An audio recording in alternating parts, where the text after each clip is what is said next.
Hello viewers, কেমন আছো? আশা করি তোমরা ভালো আছো। আজকে আমি তোমাদের সামনে প্রেজেন্ট ইনডিফিনিট টেন্সের এস, ইএস, আইএস যোগ হওয়ার নিয়ম আমি শেখাবো।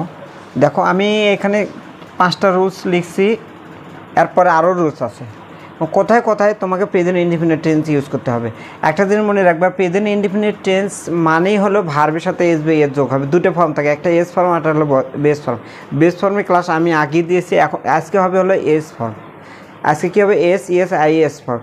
একটা মনে রাখবো, third person singular, third person হতে হবে, অ্যাবস্ট্রাক্ট নাউন হতে হবে, ন্যাচারাল এলিমেন্ট হতে হবে। এই রকম যদি থাকে, তারপর ডেইলি ইউজ যেগুলো জিনিসপত্র হয় সেগুলোর ক্ষেত্রে হবে। বিজ্ঞানের কোনো আবিষ্কার হতে পারে। তারপরে হলো 2+ verb, ING, as, if, as, though, এইগুলো দিয়ে আমি সবগুলো যতগুলো এস বা ইএস যোগ হয়, আইএস যোগ হয়, যতগুলো নিয়মের মধ্যে আমি সবগুলো নিয়ম আজকে আমি তোমাদেরকে দেবো, যাতে একটা ক্লাসে you will overcome any kind of problem when you will face what tense you will have to use. কোন কোন ক্ষেত্রে কোথায় কোথায় তোমাকে প্রেজেন্ট ইনডিফিনিট টেন্স ব্যবহার করতে হবে এবং কোন কোন ক্ষেত্রে এস বা ইএস, আইএস যোগ করতে হবে, সেটা নিয়ে আমি বিস্তারিত এই ক্লাসে আলোচনা করব।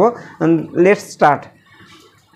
ইউনিভার্সাল ট্রুথ, যদি সেটা চিরন্তন সত্য বোঝায়, যেমন ধরো the sun sets in the west, সূর্য পূর্ব দিকে ডুবে যায়, সূর্য পূর্ব দিকে ডুবে যায়। থার্ড পারসন সিঙ্গুলার, এটা হলো ইউনিভার্সাল ট্রুথ, অর্থাৎ ভার্বের সাথে এস যোগ হবে। ভার্বের সাথে কি যোগ হবে? এস যোগ হবে। তারপর দেখা লেখা আছে অ্যাবস্ট্রাক্ট নাউন। নাউন দুই প্রকার, একটা হলো কনক্রিট নাউন আর একটা হলো অ্যাবস্ট্রাক্ট নাউন। অ্যাবস্ট্রাক্ট নাউন যেটা চোখে দেখা যায় না, বাট কল্পনা, ইমাজিনেশন, মানে মনের মধ্যে কল্পনা দিয়ে চিন্তা করতে হয়, সেটাকে অস্তিত্ব নেই, ধরা যায় না, টাচ করা যায় না, এরকম। আচ্ছা, প্যাট্রিয়টিজম।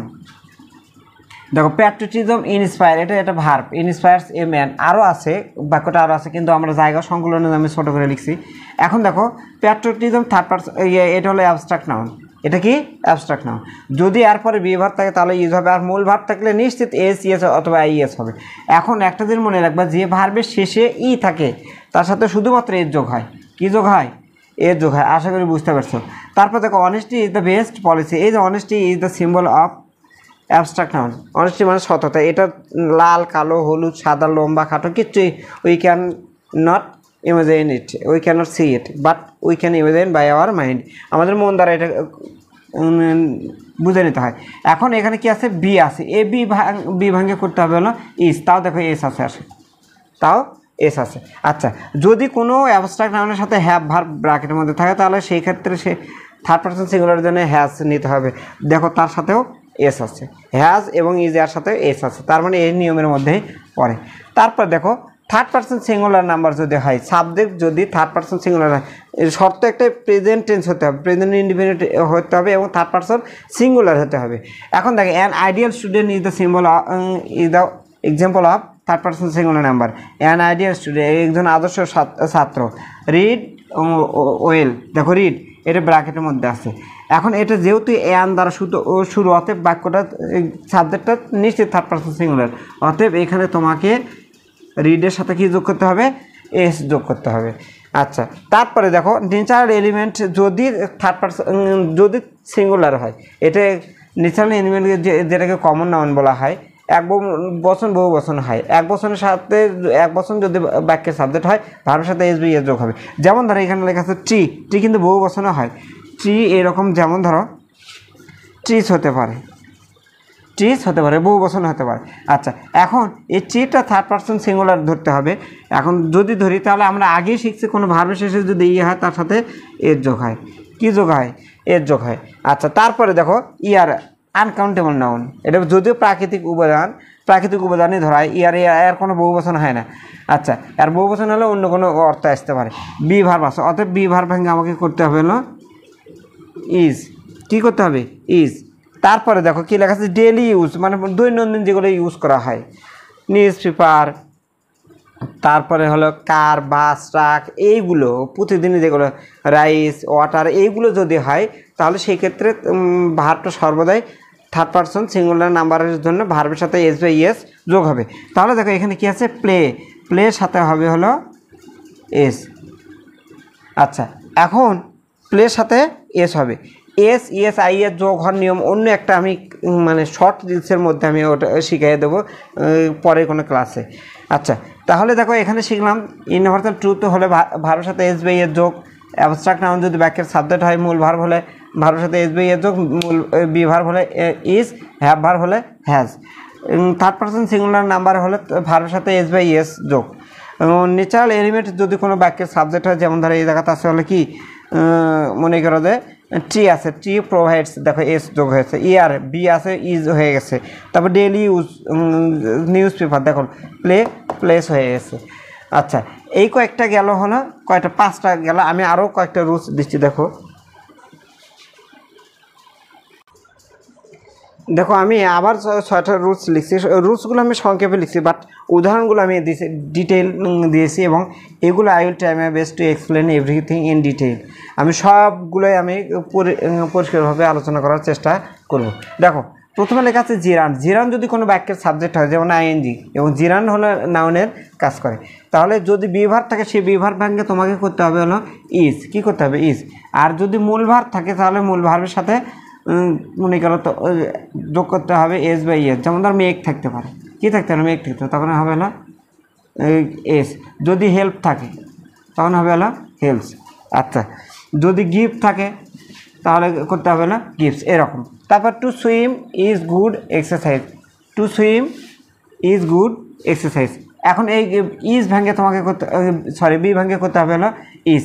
আচ্ছা, এখানে টু সুইম ইজের জায়গা থাকতে পারে হলো বিল্ড, এরকম বিল থাকতে পারে, তখন তোমাকে করতে হবে বিল এর বিল্ডের সাথে এর যোগ করতে হবে। আচ্ছা, সায়েন্স বিজ্ঞানের কোনো যন্ত্রপাতি যদি সিঙ্গুলার হিসেবে ব্যবহার হয়, তাহলে ওই ক্ষেত্রে ওই বাক্যের যে ভার্বটা, সেই ভার্বের সাথে আমরা এর যোগ করবো। যেমন ধর mobile helps us in many ways, help আছে এখানে হয়ে যাবে হলো হেল্পস। আচ্ছা, হেল্পস। আচ্ছা, এটার পরিবর্তে অন্য ভার্ব যদি থাকে, যেমন ধরো ইন্টারনেট থাকতে পারে, মোবাইল থাকতে পারে, ল্যাপটপ থাকতে পারে, এরকম তারপরে হয় ই কমার্স, ই বুক, ই লার্নিং, এরকম বিজ্ঞান, ফেসবুক, যত ইনস্টাগ্রাম, ইউটিউব, যত বিজ্ঞানের আবিষ্কার আছে সবগুলো যদি বাক্যের সাবজেক্ট হয় এবং ওই সাবজেক্টের সাথে যদি এস বাই এস না হয়, তাহলে ভার্বের সাথে অবশ্যই এস বাই এস যোগ হবে। যেখানে যেমন ধরো এখানে হেল্প আছে, হেল্পের সাথে কি হয়েছে এস যোগ হয়েছে। তারপরে দেখো ই প্লাস উইল যদি থাকে, এটা উইলটা হলো পরের অংশ থাকবে, পরের অংশ, এখানে ওয়েল না, কিন্তু দেখো উইল, এখানে উইল আছে। দেখো ইফযুক্ত বাক্যের দ্বিতীয় অংশে কি আছে উইল আছে, যদি থাকে তাহলে ওই বাক্যে ইফের সাথে যদি থার্ড পারসন সিঙ্গুলার হয়, থার্ড পারসন কী হয় সিঙ্গুলার যদি হয়, তাহলে ওই ভার্বের সাথে এস বাই এস যোগ হয়, তাহলে ওয়াইয়ের পরিবর্তে আই যোগ হবে, তারপরে ইয়ের যোগ হবে। একটা যদি মনে রাখবা, ওয়াইয়ের আগে যদি কনসোনেন্ট থাকে ওয়াইয়ের পরিবর্তে আই যোগ হয়, তার সাথে ইয়ের যোগ হয়। আর ওয়াইয়ের আগে যদি ভাইয়েল থাকে শুধুমাত্র এর যোগ হয়। আচ্ছা, তারপর দেখো অ্যাজিভ প্লাস পাস্ট টেন্স যদি থাকে, অ্যাজিভের পরে যদি পাস্ট টেন্স থাকে, দেখো ওয়ার, এটা হলো past tense, were is the symbol of past indefinite. Past indefinite যদি অ্যাজিভ অ্যাজ দো, এখানে অ্যাজ দো থাকতে পারে, অ্যাজিভের পরিবর্তে অ্যাজ দো থাকতে পারে, দ্যাট ইজ নো ম্যাটার। যদি থাকে তাহলে সেই ক্ষেত্রে তুমি কী করবে, দেখবে থার্ড সাবজেক্টটা থার্ড পারসন সিঙ্গুলার আছে কিনা, যদি থাকে সেই ভার্বের সাথে আমরা কি করব এস বাই এস যোগ করে দিব। তারপরে লাস্ট যে নিয়ম আছে সিন্স প্লাস পাস্ট টেন্স যদি থাকে, দেখো এখানে সিন্স আছে, এখানে মেট আছে, এটা প্রেজেন্ট টেন্স হলো মিট। এখন দেখো met is in the past indefinite, সিন্সের পরে যদি পাস্ট ইনডিফিনিট থাকে তাহলে সিন্সের আগে যে ভার্বটা সেই ভার্বটা অবশ্যই প্রেজেন্ট টেন্স হবে, কী হবে প্রেজেন্ট ইনডিফিনিট হবে। ইজ থাকলে হবে হলো বি থাকলে হবে হলো ইজ। এটা অনেক সময় এরকম থাকে, মেনি ইয়ার্স ব্র্যাকেটের মধ্যে হ্যাভ পাস্ট এরকম থাকতে পারে, অথবা শুধুমাত্র পাস্ট ভার্বটা ব্র্যাকেটের মধ্যে থাকতে পারে।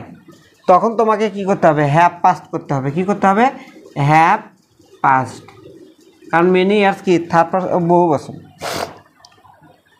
এরকম আমি রিপিট করছি, দেখো বি ভার্ব থাকলে ইউজ করে দেবো, আর মেনি ইয়ার্স থাকলে হ্যাভ ওই পাস্টের সাথে হ্যাভ যোগ করে দেবো, অথবা পাস্ট যদি ব্র্যাকেটের মধ্যে থাকে তাহলে তুমি মেনি ইয়ার্স যেহেতু বহু বছর ওই জন্য হ্যাভ পাস্ট করে দিবা, হ্যাভ পাস্ট। আশা করছি তোমরা বুঝতে পারছো। পরের কোনো ক্লাসে টেন্সের মোটামুটি 4টে শেষে, একটা হলো base form, continuous form, participle form হলো এস বাই এস ফর্ম। মোটামুটি তোমাদের সবগুলো হয়ে গেল। পরে কোনো ক্লাসে অন্য কোনো আইটেমের ধারাবাহিক ক্লাস দেবো ইনশাল্লাহ। সে পর্যন্ত সবাই ভালো থাকো, আল্লাহ হাফিজ।